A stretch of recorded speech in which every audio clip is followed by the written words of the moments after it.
তো গাইজ আসসালামু আলাইকুম, আপনারা সকলে কেমন আছেন? আই হোপ আপনারা সকলে খুব ভালো আছেন। তো গাইজ আজকে কিন্তু আমার ফ্রেন্ড লিস্টে কিন্তু একটা ম্যাক অ্যাড করেছে আমার এক ছোট ভাই।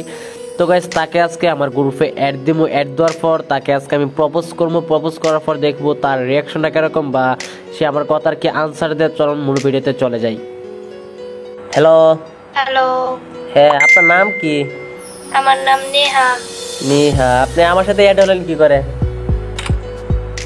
আপনার ছোট ভাইয়ের সাথে একবার কাস্টম খেলছিলাম, তারপর আপনার আইডিটা দেখায়, তারপর আমি আপনাকে অ্যাড দিয়ে দিই। ও বুঝছি বুঝছি বুঝছি। হ্যালো নিহা। হ্যাঁ বললাম। ও আচ্ছা, মানে আমার একটা ডু পার্টনার দরকার আর কি, আপনি হবেন? এতই শখ, তাহলে আসেন কাস্টমে হারান, তাহলে আপনার টু পার্টনার। সত্যি? আচ্ছা আগে হারানি না, বোট মনে হয়। না বটের কি আছে, আপনি কি আমার ডু পার্টনার হইবেন কিনা এটা জিজ্ঞাসা করলাম আর কি।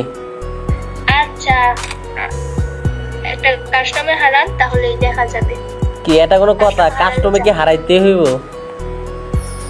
আচ্ছা কাস্টমে হারান, তাহলে আপনি হয়ে যাবেন, যা চাইবেন তাই করুন। সত্যি? হ্যাঁ আচ্ছা তাহলে কাস্টম খুলতেছি, চলতে আসেন। আচ্ছা।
হ্যালো নিহা। হ্যালো, কাস্টম তো হেরে গেলা, হ্যাঁ এখন কি? আচ্ছা কথা জানান দিছি। আচ্ছা আপনার পার্টনার আসছে। ওকে ওকে, থ্যাঙ্কস থ্যাঙ্কস। তো গাইস এ ছিল আজকের এই ভিডিও। যদি আপনাদের কাছে ভালো লাগে তাহলে অবশ্যই লাইক করবেন, কমেন্ট করবেন, শেয়ার করবেন বন্ধুদের মাঝে। আপনার সাথে দেখা হচ্ছে নতুন কোনো এরকম ধামাকা ভিডিও নিয়ে। এই পর্যন্ত ভালো থাকুন, সুস্থ থাকুন, গুড বাই।